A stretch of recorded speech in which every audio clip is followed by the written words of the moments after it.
In 1945, one man stood at the center of a project so powerful that it would permanently change war, politics, and human history. But years later, that same man would be publicly destroyed by the country he helped protect. This is the story of J. Robert Oppenheimer, the scientist who built the atomic bomb, and then watched as everything he believed in turned against him. To understand Oppenheimer, you have to understand the world he was living in. By 1939, Europe was already at war. Hitler had invaded Poland. France would fall within months. Britain was barely holding on. And across the Atlantic, American leaders were watching with growing fear. But the real terror was not just about tanks and troops. It was about science. German physicists had discovered nuclear fission in 1938. That meant they knew how to split the atom. And if they could weaponize that knowledge before anyone else, the war would be over before it started. Albert Einstein, who had fled Nazi Germany, wrote a letter to President Franklin Roosevelt. He warned him that Germany might be building an atomic bomb. Roosevelt took it seriously. Within 2 years, the United States launched the most secretive and expensive military project in history. It was called the Manhattan Project. The goal was simple: build the bomb before Hitler does. The cost would be over $2 billion. Thousands of scientists, engineers, and workers would be involved. And at the center of it all, they needed one person to lead the effort. Someone brilliant. Someone who could manage chaos. Someone who understood both the science and the stakes. That person was Robert Oppenheimer. Robert Oppenheimer was born in New York City in 1904. His family was wealthy. His father was a successful textile importer. His mother was a painter. From the beginning, Robert was different. He was reading advanced books by age 5. He collected rocks and minerals. He wrote poetry. He seemed to absorb everything around him. He went to Harvard at 17. He studied chemistry at first, but soon shifted to physics. He graduated in just 3 years. Then he went to Cambridge in England to work in one of the most advanced physics labs in the world. But he struggled there. He was brilliant in theory, but clumsy in the lab. Some say he even had a breakdown during that time. So he moved to Germany, to the University of Göttingen. That was where the real breakthroughs in quantum mechanics were happening. He studied under some of the greatest minds in physics: Max Born, Werner Heisenberg, Niels Bohr, and Oppenheimer thrived. He published papers. He earned his doctorate. By the time he returned to the United States in 1929, he was already being recognized as one of the top theoretical physicists in the country. He took a joint position at Berkeley and Caltech. He built one of the best physics programs in America. He trained a generation of young scientists. He was known for his intensity. He would pace while lecturing. He would smoke constantly. He spoke multiple languages. He read ancient Sanskrit texts. He quoted poetry in casual conversation. Students were fascinated by him. Some were intimidated. But he also had a reputation for being difficult. He could be arrogant. He was impatient with people who did not think as fast as he did. He had strong political opinions. In the 1930s, he was involved with leftist groups. He donated money to causes supporting the Spanish Civil War and labor unions. He had friends and even a girlfriend who were members of the Communist Party. None of that mattered when the war started. What mattered was that Oppenheimer understood nuclear physics better than almost anyone in America. And in 1942, General Leslie Groves was put in charge of the Manhattan Project. He needed a scientific director. Most people thought he would choose someone older, someone with more administrative experience. But Groves chose Oppenheimer. Why? Because Oppenheimer had vision. He could see the entire problem, not just one part of it. He knew how to inspire people, and Groves believed he could be controlled.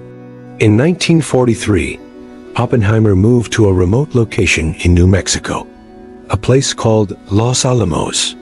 It was a former boys' school on a mesa, surrounded by desert and mountains. It was isolated. It was secret. And it would become the birthplace of the atomic age. Thousands of people moved there.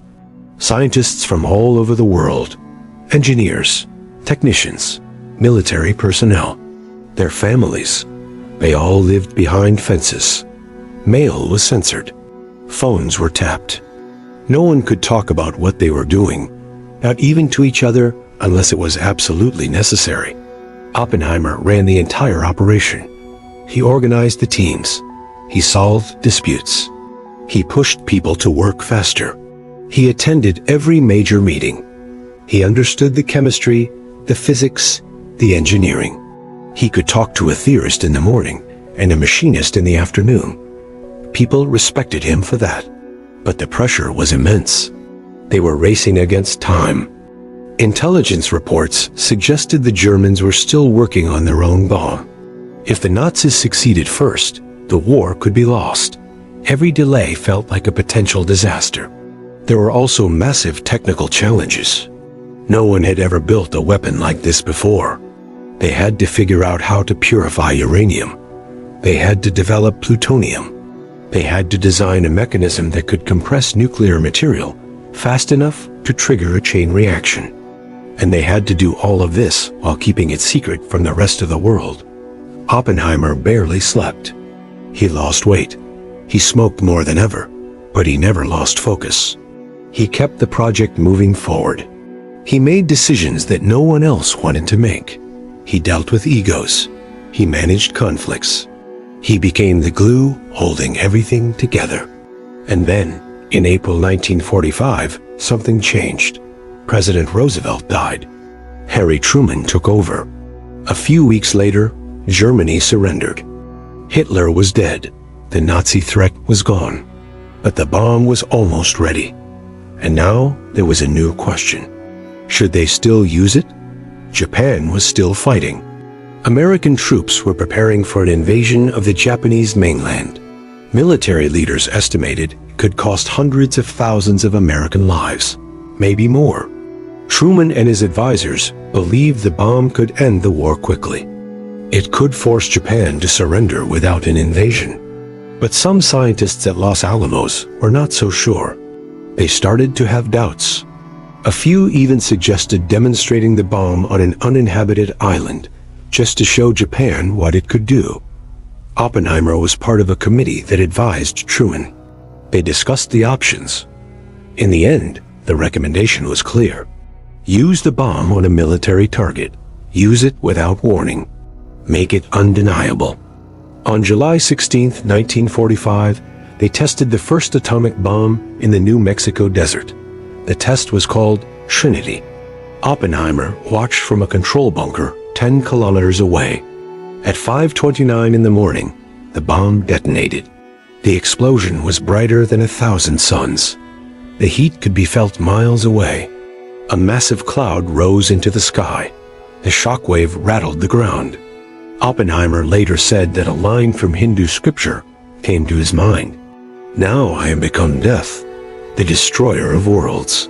The test was a success. 3 weeks later, on August 6th, a bomber called the Enola Gay dropped an atomic bomb on Hiroshima. The city was destroyed in seconds. Around 70,000 people died instantly. Tens of thousands more would die from radiation in the weeks and months that followed. 3 days later, a second bomb was dropped on Nagasaki. Another 40,000 dead. Japan surrendered on August 15th. The war was over. And Oppenheimer was suddenly one of the most famous men in America. After the bombs were dropped, Oppenheimer became a public figure. Newspapers called him the father of the atomic bomb. He appeared on the cover of Time magazine. He met with President Truman at the White House, but that meeting did not go well. Oppenheimer told Truman he felt he had blood on his hands. Truman was reportedly disgusted by that comment. He later told an aide he never wanted to see Oppenheimer again. Still, Oppenheimer was celebrated. He received awards. He gave speeches. He was appointed to government committees on nuclear policy. He became the director of the Institute for Advanced Study at Princeton, one of the most prestigious positions in academic science. But privately, he was conflicted. He had seen what the bomb could do. He knew that the world had changed, and he was not sure it had changed for the better. He began to speak out. He argued that the United States should not build even more powerful weapons. He opposed the development of the hydrogen bomb, which would be 1,000 times more destructive than the bombs dropped on Japan. He believed that nuclear weapons should be controlled through international agreements, not through an arms race. This put him at odds with powerful people. Military leaders wanted bigger bombs. Politicians saw the Soviet Union as a growing threat. In 1949, the Soviets tested their own atomic bomb. The Cold War had begun, and anyone who questioned American nuclear policy was starting to look suspicious. Oppenheimer had another problem: his past.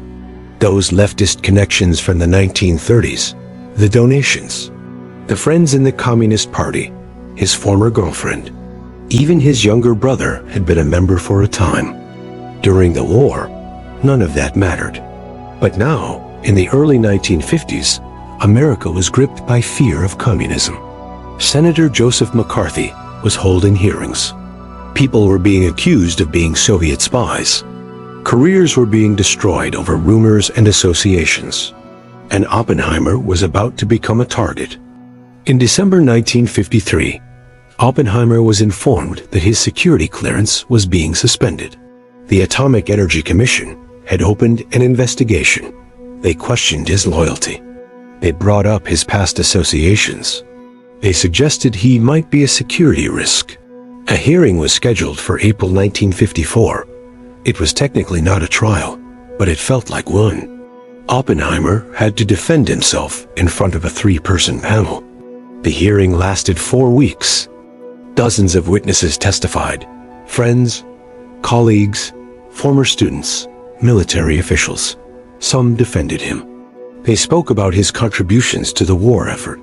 They said he was a patriot, but others testified against him. They brought up old conversations. They questioned his judgment. They suggested he had been soft on communism. The most damaging testimony came from people Oppenheimer had trusted. Edward Teller, a physicist who had worked with him at Los Alamos, testified that he would feel more secure if Oppenheimer did not have access to classified information. It was not quite an accusation, but it was enough. The hearing was brutal. Oppenheimer was exhausted. He had to answer questions about things he had said and done a decade earlier. His phone had been tapped. His conversations had been recorded.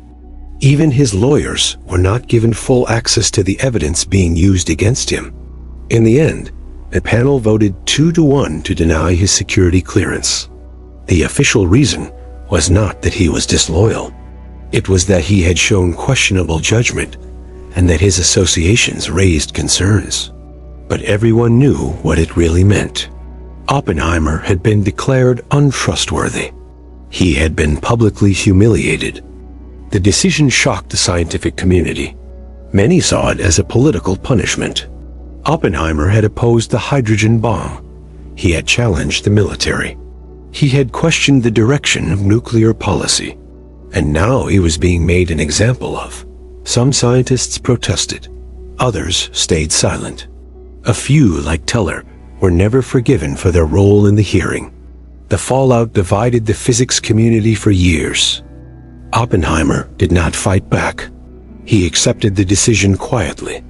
He continued his work at Princeton. He gave lectures. He wrote, but he was no longer involved in government policy. He was no longer consulted on nuclear matters. The man who had been at the center of the most important scientific project in history was now on the outside. Oppenheimer spent the rest of his life in relative quiet. He remained the director of the Institute for Advanced Study until 1966. He continued to teach. He traveled. He gave talks on science and philosophy. But he never returned to government work. In 1963, President Lyndon Johnson awarded him the Enrico Fermi Award, a gesture that some saw as a partial rehabilitation. Oppenheimer accepted it without bitterness. He shook hands with political figures who had once questioned his loyalty. He did not make a speech about what had been done to him. By then, his health was failing. He had been a heavy smoker his entire adult life. In 1965, he was diagnosed with throat cancer. He continued working as long as he could. But the disease spread quickly. J. Robert Oppenheimer died on February 18, 1967. He was 62 years old. In the decades since, his legacy has been debated endlessly. Some see him as a tragic hero, a brilliant mind destroyed by politics and fear. Others see him as someone who helped create a weapon of unimaginable destruction and then struggled with the consequences. Some argue he was naive about the Soviet threat. Others believe he was right to oppose the arms race. The atomic bomb changed everything.